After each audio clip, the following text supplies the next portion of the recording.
When my sister was diagnosed with leukemia during her routine checkup, we discovered something unexpected. My bone marrow matched hers. Out of curiosity, I mentioned it to the family, but I never expected what came next.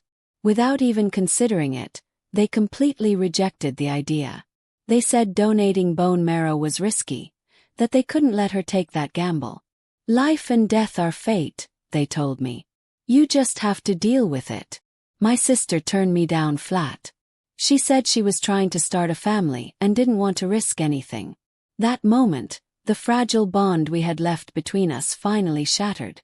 It wasn't until later that I found out something else. I was pregnant. My doctor pulled me aside and gave me some difficult news.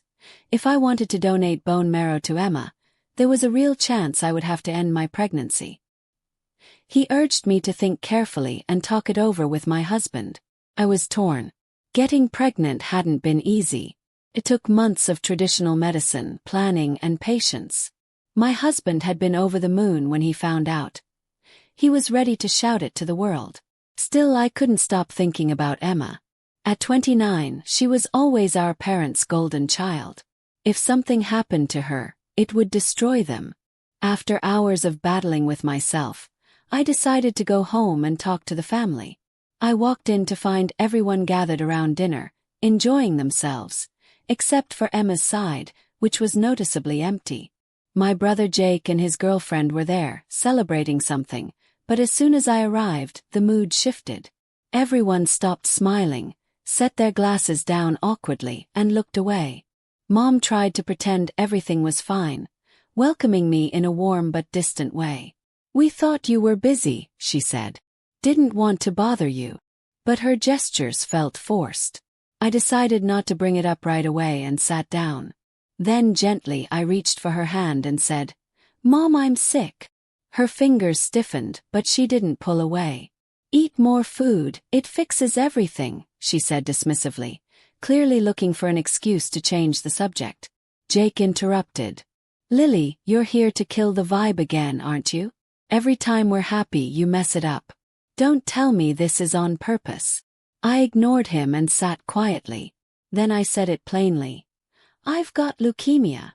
Silence fell over the table. Mom dropped her chopsticks, tears welling up in her eyes. Dad finally spoke.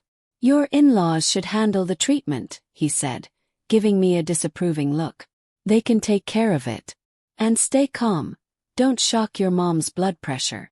Mom started piling food onto my plate, nodding along. "Listen to your dad. Eat first, then we'll talk." Emma joined in, smiling like nothing serious had happened. "Think positive thoughts," she said. "That's how you stay healthy." I didn't touch the food. I wasn't asking for money or help. I wanted to know if Emma would consider donating her bone marrow to save my life. The silence returned, heavier this time. Dad finally slammed his chopsticks down.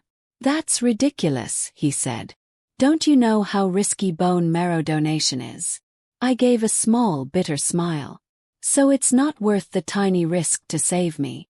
He turned away stubbornly. "We can't risk that 1% with Emma.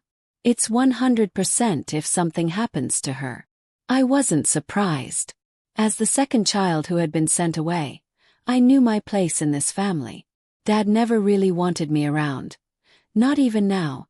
Mom and Emma had always at least pretended to care, so I looked at Mom, hoping maybe this illness could finally bridge the gap between us. Maybe she'd hug me the way she hugged Emma. But instead she said the words that broke me. "Life and death are fate. You've got to accept it." Tears streamed down her face as she added, "You're sick and you want to drag Emma into this? If I lost both of my daughters, how would I live?" At that moment, I realized it wasn't losing both daughters that terrified her. It was losing only Emma. I turned to Emma, hoping for some kind of reaction. She had been decent to me since I came back. She even scolded Jake when he teased me. But now she stood up, anger flashing in her eyes.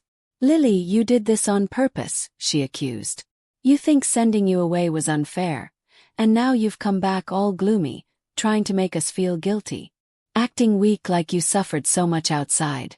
Don't think we don't see through it." You want us to feel bad. She took a breath, steadying her voice. We've overlooked the little things, but now you're talking about bone marrow donations casually? You want to put our parents in an impossible position. If they refuse, they're heartless. If they agree, we might lose 2 daughters. You call me cruel, but why can't you let us be happy? After her words, Mom finally let herself cry fully, full of grief and frustration. Emma, stop it, it's your dad's fault for insisting on having a boy and a girl. Otherwise we wouldn't have. She didn't finish, but we all understood what she meant. Otherwise I wouldn't have been born. Jake stood up too, joining Mom's side with the same resentful look. Emma lifted her head proudly. Lily, I'm not giving you the chance to hurt Mom and Dad anymore. Let me make this clear today. I won't donate my bone marrow to you. She stood beside Mom, defiant. This has nothing to do with Mom and Dad. If it comes down to it, don't say they're heartless. It's my selfishness. I'm afraid Mom will be heartbroken if she loses 2 daughters. It's my decision to refuse, and I'll take the blame. Her expression was like that of a martyr. I played with the hospital report in my pocket, unable to stop myself from chuckling after a while. I stared at her and asked slowly, Are you sure? No matter what, you won't donate. Emma gently wiped Mom's tears, looking even more like a saint. Absolutely won't donate, she said. If you want to blame someone, blame me. Don't take it out on Mom and Dad. I'm trying to have a baby. I can't sacrifice my child's life for yours. I laughed through tears, pitying her. Then softly I said, Yeah, you're right. You can't save someone by killing your own child. Emma didn't understand the irony. She lowered her head to comfort Mom again. Mom was sobbing uncontrollably, leaning into the arms of her 2 children like she was the one suffering from leukemia. Between gasps, she weakly patted her chest and said, It's all your father's fault for insisting on having a son and a daughter. Dad, annoyed at being blamed, slammed the table and stood up. He stormed over to me and pulled out a large red envelope from his coat. He tossed it in front of me like throwing spare change to a beggar. Whether this is real or not, he said coldly, take the money and go. If you stress your mom out again, don't expect me to recognize you. In front of me lay a beautifully wrapped red envelope, clearly prepared with care. Looking closer, I saw handwritten words on it, wishing our dear daughter a successful performance. Of fun. I laughed bitterly at myself and looked up. Is giving me this money to save my life going to interfere with your daughter's travel plans? Dad glared at me with disgust. Don't give me that sarcastic crap. You wanted fairness and justice. Fine, I don't mind cutting ties. I never wanted you in the first place. But I made sure you were raised, fed, clothed. You should be grateful, not always picking fights. He turned his face away. I've always listened to your mom and put up with you. Today you crossed the line. Don't blame me for not acknowledging you anymore. Then he officially cast me out. The restaurant fell silent again. Everyone made a path for me to leave, watching quietly, waiting for me, the disgrace, to walk away with a handout. At that moment, I realized no matter how humble I was, I would never truly belong to this family. And honestly, I didn't want to. So when I looked up again, I put away my past hesitations. Accepted it.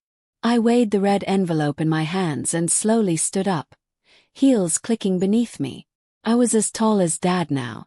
I was no longer that little girl who used to wait every month to see him. I looked him straight in the eye and quietly asked, Since you kept saying you didn't want me, why was I even born? Couldn't control yourself? Or am I someone else's child? His pupils shrank in shock. His lips trembled and he raised his hand as if to hit me, but I sidestepped, letting him stumble forward. Then I gestured toward Mom with my chin. And you, stop with the fake tears. If you didn't want me, why weren't you strong enough to say no at 140 pounds? Mom finally stopped crying. Her mask of guilt was gone. She pointed her trembling finger at me and shouted, You ungrateful brat! Gave birth to you. How can there be such a difference? Seeing her beloved mom insulted, Emma threw herself into her arms, crying hard. Jake lunged at me, grabbing my wrist, and their partners joined the chaos. The restaurant turned into a mess. As I was dragged around, I took a solid slap across the face from Dad. Blood streamed from my nose. "Get out," he roared. "From now on we're done. There's no such unfilial child in my home." My hand instinctively went to my stomach. Everything was still okay inside. Only then did I realize how strange my connection was with the little life growing within me. Since it was what I wanted most, I couldn't fail it. I lifted my face, glaring at him. "Fine. You said it. I'm no longer your daughter." He gave me a disgusted look, his neck stiff. "Right. You said it. My word is final." I wiped my face hard. "Fine. From now on we're on our own. Whoever seeks help first is a coward." He stayed silent. Emma cried out, "Yes. Whoever seeks help first is a jerk, and will die a horrible death." Auntie chimed in. "Aren't you going to leave already? You want to stress out my mom again." I smiled, then reached into my pocket and pulled out the hospital report. I tossed it onto the red envelope. "Great, Emma. Remember what you said today." I walked out. I should have felt relieved. An issue that had been weighing on me all afternoon was resolved. I could keep my child without having to donate bone marrow. I didn't owe these people anything anymore. But as I laughed, tears just kept streaming down my face. I sat at an empty bus stop. Everyone had someone to ride home with except me. Suddenly, messages popped up in the family group chat, which had about 60 members. I opened it and saw an announcement from Dad. "Lily, the unfilial daughter, has insulted her parents and acted inappropriately. We have cut all family ties with her. From now on, any debts or requests for donations under our family name will not be acknowledged. Please take note." After reading that, my blood seemed to freeze. I couldn't imagine how I'd feel if I were actually sick. Tom really was ruthless. But in doing this, he was pushing himself into a dead end. The once quiet chat became lively again. People gossiped, some trying to understand what happened. An aunt tried to probe deeper, blaming the parents. Others advised not to be too harsh, saying family ties run deep. Jake jumped in. "Lily is sick and wants my sister to risk herself by donating bone marrow. She refuses to suffer alone and tries to morally blackmail our parents into losing both their children." After that comment, the chat buzzed even more. Some people defended me, saying, "Isn't donating bone marrow not that risky? Maybe she just wants to save her life without putting her sister in jeopardy. Honestly, if the risk isn't high, she should donate." But Emma stepped in. "Family matters shouldn't be broadcasted, but Dad only posted this to prevent you all from being deceived. Whether bone marrow donation is risky or not, Lily will surely look for a match from you all. Dad just wants to warn everyone." Jake added, "If she comes to you, we're not responsible." After that, even those defending me stopped. Everyone feared the situation might reach them. Emma continued with a reasonable tone. "It's natural to fear risk. It's not shameful if you don't want to donate. We all have our families to care for. Honestly, if it were me who was sick, I wouldn't even ask my family for help." Some people, scared of trouble, began agreeing with Emma. Slowly, being cut off from the family became a silent agreement. I leaned back on the bench, laughing and crying at the same time. I took some screenshots and called Felix. "Honey, I've decided to keep the baby. Come pick me up." No one had even looked at the test results I left behind in the red envelope. Emma's social media remained as usual. On Mother's Day, she posted pictures of taking Mom to offer incense, writing how the best gift for a mother is to take care of herself. Not long after, I received a charm from Mom through someone. A day before heading overseas for her tour, she shared a photo of the family seeing her off. True family wants the best for each other. They wouldn't drag each other down. Jake liked it and commented, "Exactly." 2 days before leaving, she posted a breezy declaration. "Goodbye to troubling things and annoying people. Starting tomorrow, I'm flying." Her family lined up in support below. But the day before Emma was supposed to leave for her overseas tour, she posted a breezy message online. "Goodbye to troubling things and annoying people. Starting tomorrow, I'm flying." Her family flooded the comments with support. But the day before that trip, something strange happened. Emma's posts went silent. I wasn't surprised. That was the day she got her test results back. It turned out we were part of the bone marrow donor registry through my mentor, who specializes in leukemia treatment. Because of that connection, I found out about our match before she did. And as fate would have it, Emma showed up at my workplace just before we wrapped up for the day. She and Jake were standing outside my mentor's office when she said anxiously, "Doctor, this result must be wrong. I had a falling out with Lily recently, and she works in your department. She must have changed my results." Everyone in the room looked up in surprise. Emma pressed on, growing more certain. "Could you please correct it? Our dance troupe needs this health certificate urgently. I fly out tonight." My mentor adjusted his glasses calmly. Such an important result. The hospital wouldn't make a mistake. Jake interrupted angrily. "Not make a mistake. You let Lily alter people's results however she pleases. You better give us a good explanation, or I'll sue your whole department." That's when I walked in. Jake rushed toward me, but my mentor stepped forward sharply, pushing him aside. He called security, his voice icy. Emma quickly changed tactics, putting on a pleading smile. "My brother's just upset. Please doctor, just change the result for me. We won't hold Lily responsible. I'm desperate. My flight is tonight." My mentor looked at me. "Didn't you tell them?" I nodded quietly. "I left the test results with them. But apparently they didn't check." Emma's smile froze. My colleagues gathered around me, whispering words of comfort and support. One gently touched my belly and said, "They're treating you like this, yet you still wonder if you should donate bone marrow for them? You must be a saint. Why would you even consider sacrificing your own child for such ungrateful people?" Jake kept shouting threats, but no one was listening anymore. Then suddenly Emma's nose started bleeding. 1 drop. 2 drops. It stained her white dress, and panic filled her eyes. She tried to cover it with her hands, looking at me like I'd done it on purpose. "It's you, isn't it?" she whispered. "You did this." No one responded. The people around us watched with mixed expressions. Some pity, some discomfort. Eventually, security escorted her out.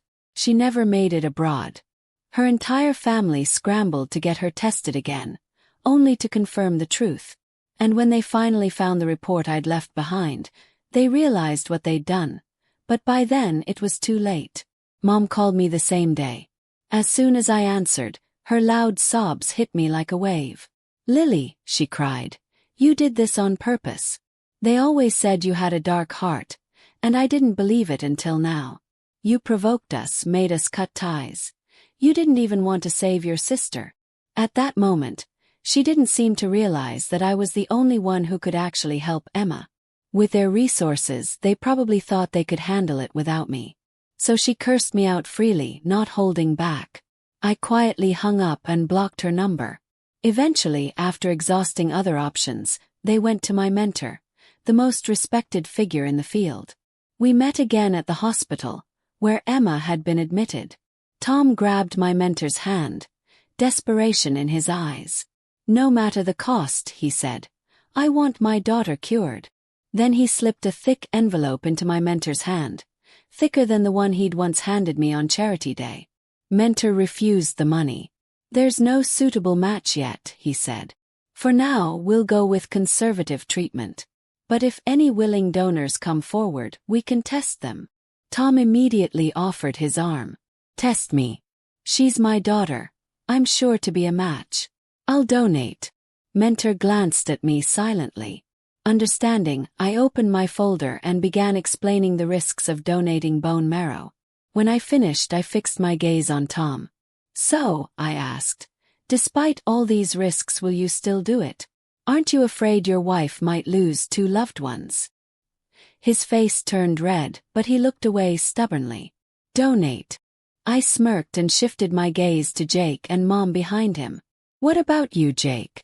Straightforward guy, no need for talking. Will you donate? He crossed his arms. I'll donate. I favor my sister over anyone. Especially you. I turned to Mom. And you. Her eyes welled up, as if she'd cooled down since that day she screamed at me. She stayed quiet for a long time, dabbing at her tears. A mother loves all her children, she said softly. And if I hadn't been so mad at you. I cut her off with a scoff. Just say yes or no. Do you agree with Jake donating too? She clutched her chest, her voice trembling. Yes. Now you're not afraid of the risk. Losing both children. Mom covered her face as silent tears streamed through her fingers. Back at the office, my colleagues surrounded me with snacks and warm words. Lily, forget the annoying people, one said. A happy mood makes for a healthy baby. Another gave me a hug. We'll always love you. I felt the heaviness in my chest lift a little. My mentor tossed a stack of papers onto my desk. Quit munching and get to work, or you'll have trouble delivering naturally. The room chuckled, tension easing.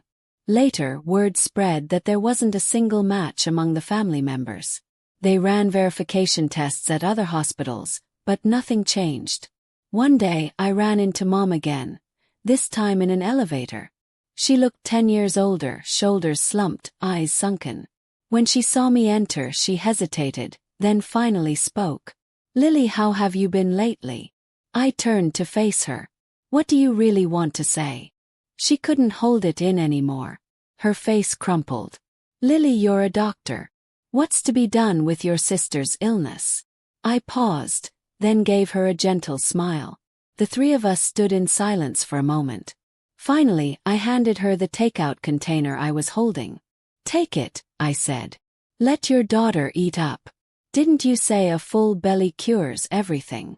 Her smile froze, then turned into embarrassment. Jake cursed and moved to grab me, but Tom held him back. When the elevator doors opened, I walked out without looking back. I was curious how far they'd go for Emma, and honestly I was surprised. That night, Tom retracted the announcement he'd made in the family group chat, deleting the message where he'd disowned me. It became clear, it wasn't about preferring sons over daughters. It was about not wanting me, specifically, in the middle of their perfect little world. People in the group started commenting. So Tom cooled down already. It hasn't been long and he's taking it back. Yeah, what could come between a family? Just talk it out. Tom sent a few embarrassed emojis, not denying anything. Then he wrote, "It was my fault. I acted on impulse. Donating bone marrow isn't risky. It's like giving blood.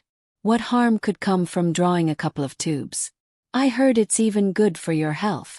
Silence followed. Then someone replied, "You were the one saying it was risky and cutting ties.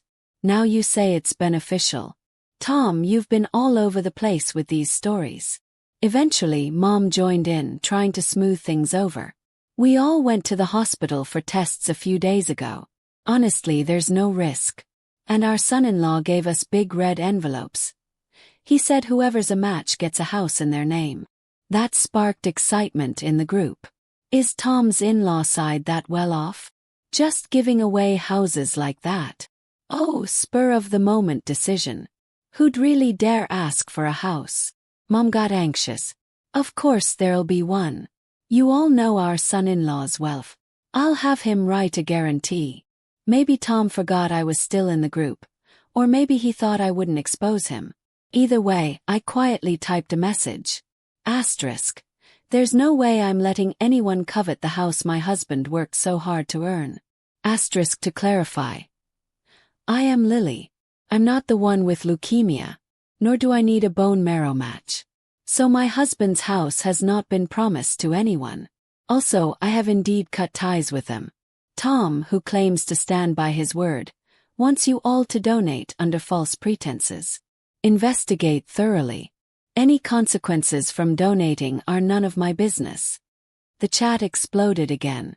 Some of the younger relatives started speaking up. Uncle, what's going on? It's Emma who's sick. Why say it's Lily? Uncle, you're not being fair. Initially thought Lily was sick, so cut ties. Now finding out it's Emma and tricking us to donate. Would you believe it? Why is this obvious? If you act like this, who dares to donate to your family? Big Uncle finally chimed in. Third brother, that's not cool. Or family. No need to deceive each other. Still no one dared step up. Emma, seeing things spiral, sent a long sobbing voice message, begging friends and family to help, even promising a house. But everyone knew she had a prenuptial agreement, making the offer empty. Someone shared a screenshot of a past message from Emma herself. Fear of risk is normal. Not donating isn't shameful. Honestly, if it were me who was sick, I wouldn't even ask my family for help. The message sat there like a slap across her face. A few relatives got tested, reluctantly, but none matched. Eventually, Mom approached me again, this time in Emma's hospital room. The private suite was already set up with cameras. As soon as I walked in, Mom knelt in front of me. Lily, she begged, save your sister. Only you're a match with her. Why won't you help? Around the room, I recognized a few famous vloggers filming live. A colleague pulled me aside and showed me the stream. This girl's heartless, her own sister, and she won't help. I stared coldly at Mom. So if I don't donate, you'll ruin me. One gets sick, ruins another. And no fear of losing both daughters. Mom looked embarrassed, but seeing Emma on the bed, her eyes hardened with a kind of maternal certainty I'd never seen directed at me. She slammed her forehead to the floor. Lily, she cried, look at the fact that I brought you into this world. Save your sister. Just donating bone marrow, no risk. Why won't you help? She continued. Mom knows you envy your sister, thinks she outshines you. But don't be foolish over life and death. Imagine if your sister dies. Wouldn't you regret it for the rest of your life? The viewer count soared. Here she stands unmoved while her mom kneels. Donating isn't risky. Why make it hard for your family? Her mom must be telling the truth. Better to save both daughters. Mom kept pleading, kneeling further, gripping my leg. If you're angry that Mom took care of your sister more, I apologize. It's Mom's fault. Don't take it out on your sister. If you promise to save her, it doesn't matter if your mom has to die. As long as you two get along, you can live guilt-free. Jake, who had been standing stiffly off to the side, finally dropped to his knees too. I couldn't help but laugh. Aren't you the one who almost hit me in the elevator earlier? What's this about now? He glared at me, his face red with rage, then slammed his forehead to the floor, hard. The live stream chat exploded again. This woman is a cold-blooded doctor. Does she want to drive her mom to her death and her brother insane? She's at such and such hospital, let's go confront her. A colleague tugged at my sleeve anxiously, but I reassured her with a look. There were only about 10,000 viewers. Far from enough to worry about. Still, it was time for Tom. He shuffled over to me with a limp, his gout acting up. Tears rolled down his face as he looked at me, trying to show fatherly affection, but it only made my skin crawl. I rubbed my arms and turned away. If you're going to kneel, just do it. Spare me the nauseating talk. He choked on his words, then dropped heavily to his knees. The chat went wild. Oh my God, that kneel hurt me. This father's making me cry. I'd slap that heartless doctor so hard. The anger reached a fever pitch. Then Emma stumbled off her hospital bed, tears streaming down her face. Mom, don't beg her, she sobbed. Even if I die, I don't want to see you so humble. She tried to pull Tom and Jake up, but they wouldn't budge. So they sat there, wrapped in each other's arms, crying. Is it just donating bone marrow? Someone shouted. Take mine, where do I go? The first slapping squad arrived at the hospital. The live stream hit a new high. The hospital entrance was swarmed. Even hospital management showed up. Mom's sobbing slowly stopped. She reached for my hand, triumph flickering in her eyes. Lily, she said, when has a family ever failed to talk things through? I spoke with the hospital leaders. They won't trouble you. Go ahead and donate. She smiled warmly. After you donate, I'll make you a good meal to replenish your body. I studied her carefully. Her features were similar to mine. Soft hands. Eyes filled with motherly love. That was all I'd ever wanted in my dreams. Now it disgusted me. I pushed her hand away and gestured toward the door. Path cleared. My mentor walked in with the hospital leaders. Mom bowed respectfully. Leaders, please don't fire my daughter. She'll donate, I convinced her. She agreed. A colleague chuckled angrily at her performance. Even my mentor looked incredulous. I gave him a helpless look, then casually took out my phone. Who said I'll donate? Everyone fell silent. The chat was flabbergasted. Unbelievable. Even with the leaders here, she's adamant. I queued up a video and cast it onto the screen. Since you're all keen to watch, let me give you more to chew on. I adjusted my collar and faced the camera. Remember, I'm Lily. The second child in a family that had a third child just to get a boy. Click play.